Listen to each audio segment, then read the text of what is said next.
Adriana Maldonado, que es eurodiputada del Grupo Socialista y miembro de la Comisión de Mercado Interior y Protección del Consumidor. Bienvenida, Adriana. Muy buenos días.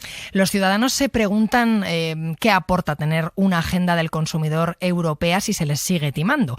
Hemos empezado el programa hablando de una estafa recurrente en Internet por parte de Viagogo, de una plataforma de reventa de entradas, pero es que hay muchos timos más a diario. Me gustaría preguntarle, Adriana, qué hace exactamente la Unión Europea cuando se producen este tipo de desmanes por parte de terceros países a consumidores europeos. Bueno, en primer lugar hay que tener claro que las competencias es cierto que no dependen de la Unión Europea, sino que están en los Estados miembros, en cada uno de los países, pero la Unión Europea tiene un trabajo muy importante en lo que es la política de transversalidad en la protección de los consumidores, ¿no?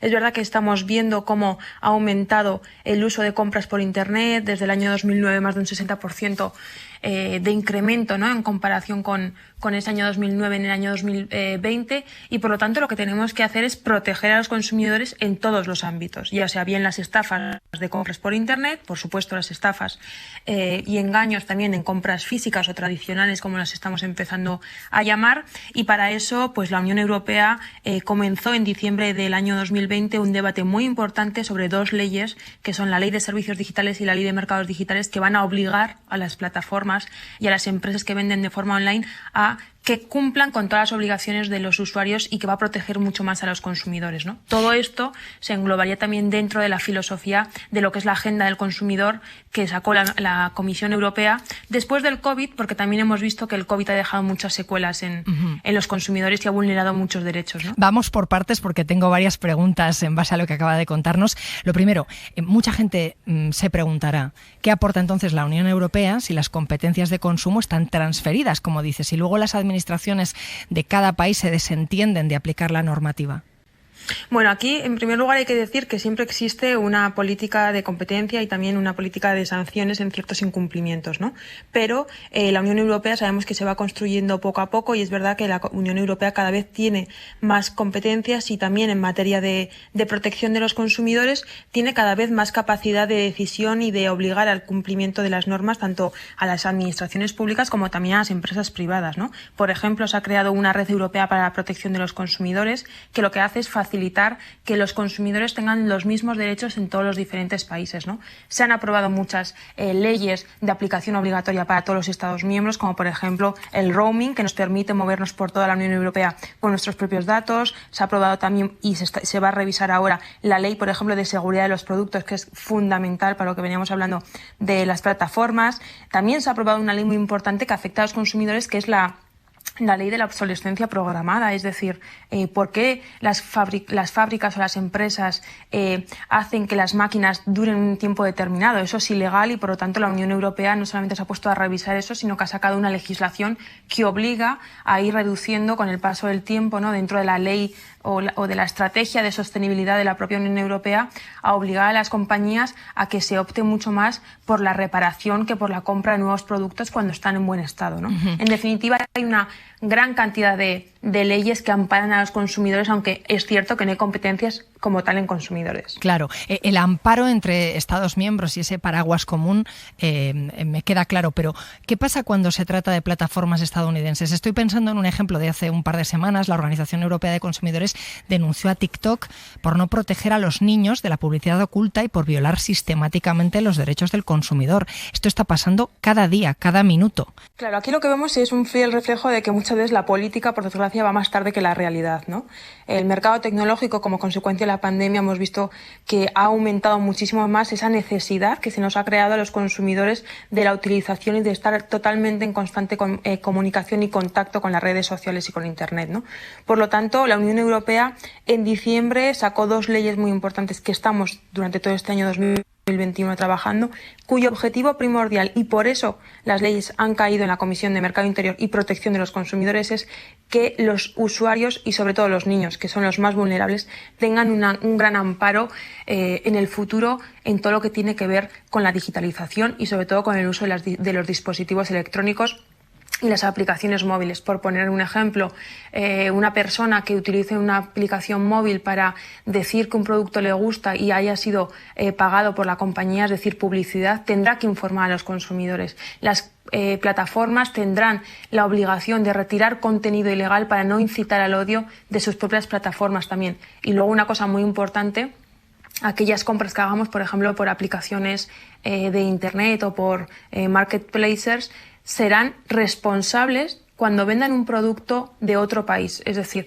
si en una aplicación móvil se vende un producto fabricado, por ejemplo, en China, que es el mayor exportador de este tipo de productos, la plataforma tendrá la obligación, en primer lugar, de verificar que el producto que está poniendo a disposición de los usuarios en la aplicación móvil cumple con todas las legislaciones europeas, y de no ser así, será el responsable a efectos legales por parte de la Unión Europea, pues para una inspección, una sanción, etcétera, ¿no? Aunque la plataforma esté ubicada fuera de la Unión Europea, se le va a exigir este tipo de responsabilidad, porque muchas veces la plataforma es intermediaria, ni siquiera ve el producto. ¿Cómo va a verificar la calidad del producto? Claro. Aquí lo que cambia es el concepto de la responsabilidad y de la protección de los consumidores. Y esta ley es tan importante porque, en definitiva, pone el foco en los consumidores. Es decir, cualquier empresa, aunque no sea europea, sea americana, sea china, japonesa, da exactamente igual, que quiera operar y entrar en el mercado europeo y quiera beneficiarse del consumo de los usuarios y de los ciudadanos europeos, tendrá que cumplir las normas europeas.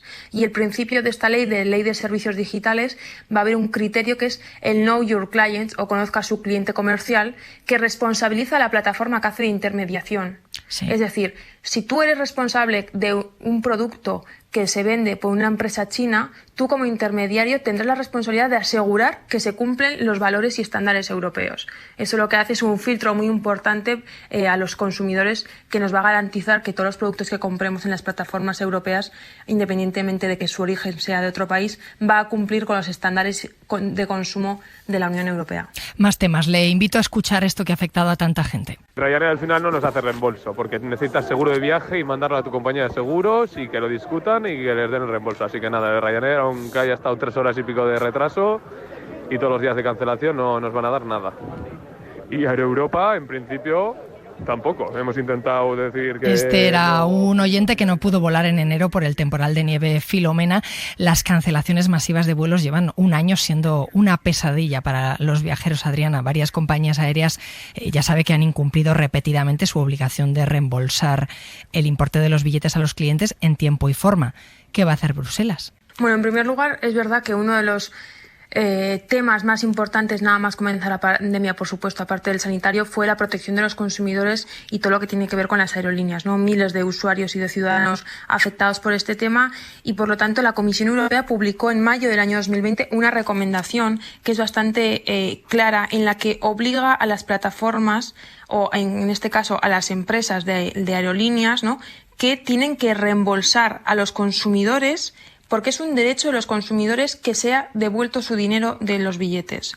Las aerolíneas lo que hicieron en este momento fue aplazar normalmente el reembolso, pero bueno, ya estamos siendo conscientes de que ya esos plazos no se pueden dilatar más de un tiempo determinado, 1 año y medio aproximadamente, y por lo tanto, pasado ese plazo, cualquier usuario europeo tiene derecho al reembolso de la totalidad de su viaje. No vale con canjearlo por bonos. Si tú, como ciudadano europeo, no quieres ese reembolso vía bono y lo que quieres es el reembolso del dinero en efectivo, tienes el total derecho, y en eso es lo que estamos trabajando. Es verdad que ha sido un tema muy controvertido, en el que muchas personas se han visto afectadas, pero también hay que tener en cuenta que bueno, las aerolíneas han sufrido mucho y necesitaban ese momento de liquidez, y por lo tanto tuvieron ese año de margen para solamente facilitar bonos a los consumidores. Esto ya ha pasado. Algunas empresas incluso han recibido ayudas de Estado por parte de los Estados miembros para ese problema de liquidez, y ahora es el momento en el que todos los usuarios y los ciudadanos vean devuelto su dinero si así lo requieren, ¿no? Bueno, más que nada que consumidores y asociaciones de consumidores hablan de que si la Comisión se limita a hacer recomendaciones, poco avanzamos. Se piden más sanciones, ¿no?, disuasorias. Claro. Totalmente de acuerdo. Y aquí tenemos dos problemas, ¿no? Uno, el problema de sanciones, que tendría que ser posiblemente bastante más estricto desde mi punto de vista. Y en segundo lugar, volvemos al inicio un poco de la conversación, que son las competencias, ¿no? La Unión Europea no tiene competencias para obligar hacer este tipo de acciones a las compañías, sino que son los Estados miembros y, por lo tanto, si la respuesta tiene que ser europea, necesitamos tener la capacidad política de obligar a que esto sea así. Por lo tanto, volvemos otra vez al debate de que tenemos que repensar las competencias en materia de consumo por parte de la Unión Europea, ¿no? Adriana, quiero preguntarle por un tema que nos están llegando muchas quejas de oyentes también. Tiene que ver con el Brexit. Para los consumidores también está significando paquetes retenidos en la aduana, cargos extra en los pedidos porque las compras online en el país ahora se consideran importaciones. ¿Esto va a ser así a partir de ahora? ¿Es nueva normalidad? Bueno, aquí el mayor problema que estamos viendo con relación al Brexit son los temas burocráticos, ¿no? Tanto a nivel de empresas, de gestorías, de ciudadanos, etc. Lo que estamos viendo en todo momento es que esto, o pensamos que es así, que es una medida temporal de adaptación. Es decir, esta paralización en aduanas, esta lentitud en todos los procesos burocráticos tendría que ser algo temporal. Si vemos que no es así, por supuesto que la Unión Europea se pondrá manos a la obra y analizará para que esto no se produzca, ¿no? Al final, es verdad que tenemos que ver al Reino Unido ahora como un país más, como un tercer país, y por lo tanto puede haber algunas modificaciones porque lógicamente no está en el mercado único ni está en la Unión Europea y no cumple con las ventajas que tiene estar en el espacio económico europeo ni en el espacio Schengen, ¿no? Por lo tanto, es verdad que hay unos posibles retrasos que deberían de ser temporales y si para verano no es así aproximadamente, pues la Unión Europea se pondrá manos a la obra para trabajar en la eliminación de esos problemas burocráticos, ¿no? Principalmente. Adriana Maldonado, diputada socialista del Parlamento Europeo, miembro de la Comisión de Mercado Interior y Protección del Consumidor. Muchas gracias por acompañarnos.